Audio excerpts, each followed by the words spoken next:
So, hi guys, Mike here again. Hope is alive, hope has a name, hope's name is Jesus.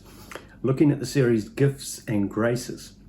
And I talked previously about the promise given from Joel and again Jesus himself in Mark chapter 16. But today I want to look at the promise fulfilled, and that's Acts chapter 2 verses 1 to 4.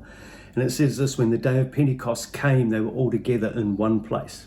Suddenly, a sound like the blowing of a violent wind came from heaven and filled the whole house where they were sitting. They saw what seemed to be tongues of fire that separated and came to rest on each one of them.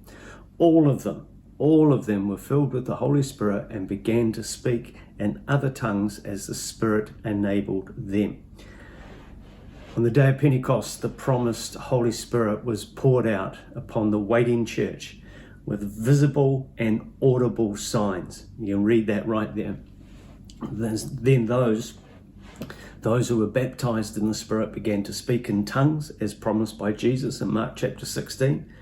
And once those believers were filled with the Holy Spirit, then they were thoroughly enabled by the Spirit's power, so that everywhere they went, their ministry was marked by the supernatural. Just a couple of things here. The supernatural was normal for those who have been filled with the Spirit. And the other thing, and I find this often with younger believers and guys who are hesitant on the things of God, every person who was baptized in the Spirit that I can see in the New Testament spoke in tongues. Speaking in tongues is a natural outflow of the inflow of God. It's your spirit communicating directly with God's Spirit without going through the old noggin up here. So I hope that encourages you today.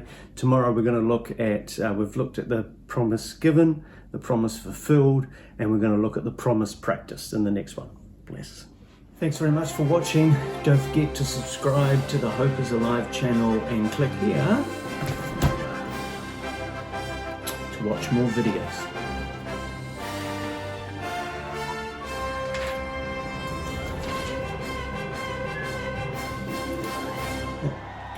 Anytime you like.